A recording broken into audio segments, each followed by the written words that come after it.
کریم جو اللہ رب العزت کی نازل کردہ کتاب ہے، اللہ رب العزت نے اس کی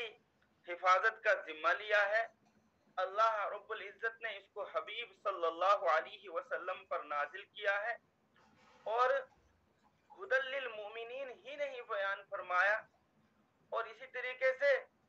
صرف رحمت للمؤمنین ہی نہیں بیان فرمایا، بلکہ اس کو ہدی للناس، تمام انسانوں اور کائنات کے لیے ہدایت کا ذریعہ بیان فرمایا، اور پھر شفاء للناس،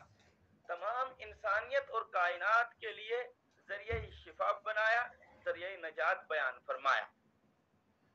جب اللہ کے حبیب صلی اللہ علیہ وسلم نے قرآن کریم کی دعوت کو عام کرنا شروع کر دیا، توحید کو عام کرنا شروع کر دیا، شریعت کو عام کرنا شروع کر دیا، سنت نبوی صلی اللہ علیہ وسلم کی دعوت اور اشاعت کرنی شروع کر دی، تو آپ صلی اللہ علیہ وسلم پر طرح طرح کے الزامات ڈالے گئے آپ کے سر، آپ کو پریشان کیا گیا، آپ کو کہا گیا کہ یہ خود گھڑ کر لاتے ہیں، آپ سے کہا گیا کہ یہ کاہن ہے، آپ سے کہا گیا کہ جادوگر ہیں، آپ صلی اللہ علیہ وسلم کو سے فرمایا گیا کہ یہ مال کا لالچی ہے. نہ جانے کن کن برے القابات سے رحمت عالم صلی اللہ علیہ وسلم کو معصوم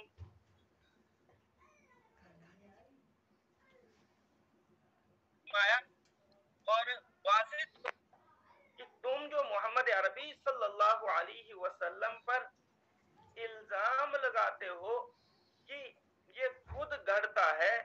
اور قرآن کریم کے اللہ رب العزت کی طرف سے ہونے میں آپ کو شک ہے کہ یہ اللہ رب العزت کی کتاب نہیں ہے، اللہ رب العزت نے اس کو نازل نہیں کیا ہے، اللہ رب العزت نے حبیب صلی اللہ علیہ وسلم پر اس کو نازل نہیں کیا ہے. اولاً تو الف لام میم ذالک الکتاب لا ریب فیہ، شک تو تمہارے دل و دماغ میں ہے، تمہارے ذہنوں میں ہے، تمہارے نفس سرکش ہو چکے ہیں اور تم کو آمادہ کر رہے ہیں اس بات کی طرف کہ تم قرآن کریم کی حقانیت اور قرآن کریم کے صحیح ہونے اور اللہ رب العزت کی طرف سے منزل من اللہ ہونے کو نہ مانو، ورنہ تو ذالک الکتاب لا ریب فیہ، یہ ایک ایسی کتاب ہے جس میں ذرہ برابر شک نہیں ہے، جس میں ذرہ برابر شبہ نہیں ہے، اور باری تعالیٰ کی طرف سے یہ نازل شدہ اور نازل کردہ ہے. لہذا سن لو، تم بڑے بڑے شعراء ہو، شاعروں کے ماحول میں تم پلے ہو اور بڑے ہو، اور شاعری میں تم بہت زیادہ جو ہے آپ مقام رکھتے ہو، اور بڑے بڑے شاعر آپ کی بستیوں میں اور آپ کے علاقوں میں پیدا ہوئے. لہذا قرآن کریم چیلنج دیتا ہے، وَإِن كُنتُمْ فِي رَيْبٍ مِّمَّا نَزَّلْنَا عَلَىٰ عَبْدِنَا فَأْتُوا بِسُورَةٍ مِّن مِّثْلِهِ وَادْعُوا شُهَدَاءَكُم مِّن دُونِ اللَّهِ إِن كُنتُمْ صَادِقِينَ. بلکہ یہ تو تیسرے نمبر کا چیلنج تھا.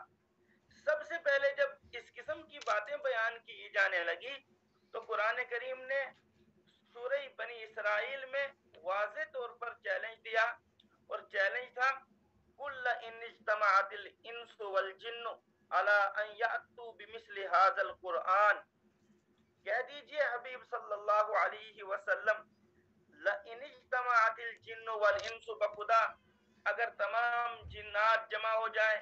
تمام انسان جمع ہو جائیں اس بات پر کہ وہ قرآن کریم جیسی کوئی کتاب لے آئیں، لا یأتون بمثلہ، بخدا نہیں لا سکتے ہیں وہ قرآن کریم جیسی کوئی کتاب، ولو کان بعضهم لبعض ظہیرا، پروردگار عالم کو چھوڑ کر تمام مخلوق، تمام کائنات، تمام انسانوں، تمام جنات اپنے معبودان باطلہ کو جمع کر کے وہ جمع ہو جائیں، اور جمع ہونے کے بعد قرآن کریم کو گھڑنے کی کوشش کریں، لا یأتون بمثلہ ولو کان بعضهم لبعض ظہیرا. یہ سب سے پہلا اور بڑا چیلنج تھا کہ قرآن کریم جیسی کوئی کتاب کتاب گھڑ کے لاؤ اگر محمد عربی صلی اللہ علیہ وسلم اس سے ڈرتے ہیں. پھر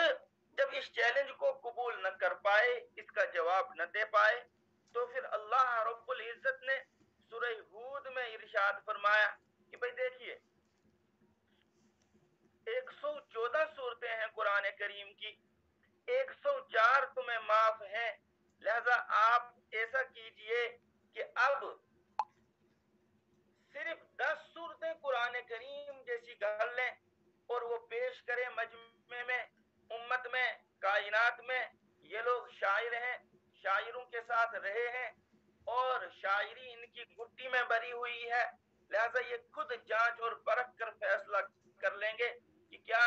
یہ انسانوں کا کلام ہے یا پھر یہ اللہ رب العزت کی طرف سے نازل کردہ قرآن ہے. چنانچہ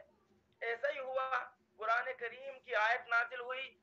ام یقولون افترا قل فاتوا بعشر سور مثلہ مفتریات وادعوا من استطعتم من دون اللہ ان کنتم صادقین. کہہ دیجئے کہ یہ قرآن کریم جیسی 10 صورتیں گھڑ کر لائیں,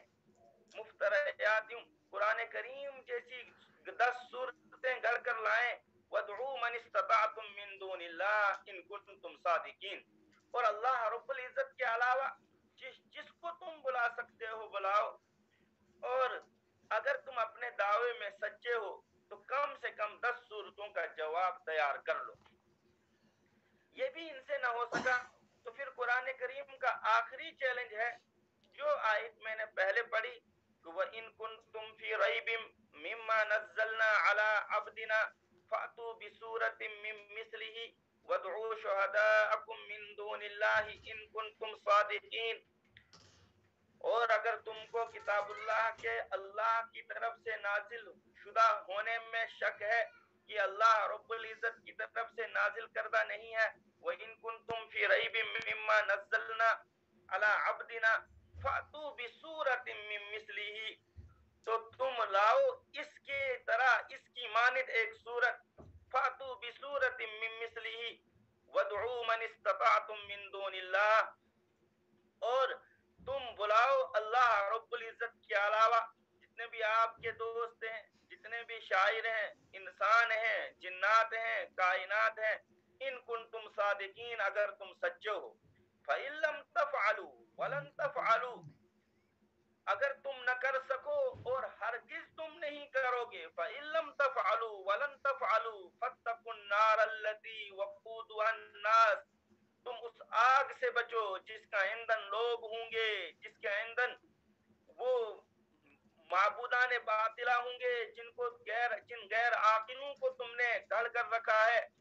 وہ جہنم کا ایندھن بنیں گے. ساتھیو, روز اول سے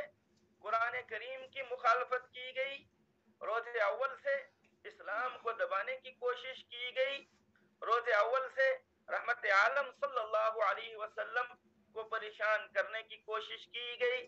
آپ کی لائی ہوئی شریعت کو مٹانے کی کوشش کی گئی. لیکن دور اول میں بھی تمام کے تمام معاندین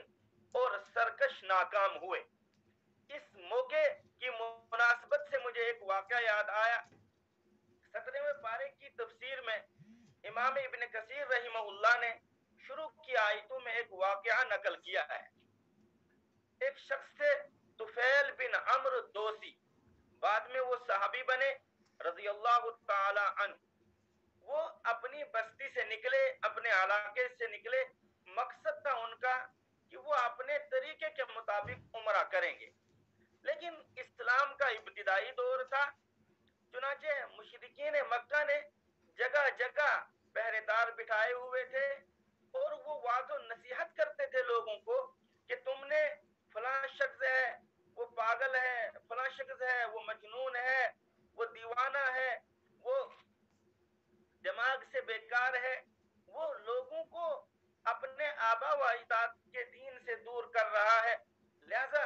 آپ ایسا کیجئے کہ آپ ان کے قریب نہ جانا. چنانچہ اپنی ریت کے مطابق, اپنی عادت کے مطابق انہوں نے آج بھی کچھ لوگ بٹھا رکھے تھے جو محمد عربی صلی اللہ علیہ وسلم کے قریب آنے سے, باہر سے آنے والے لوگوں کو روکیں.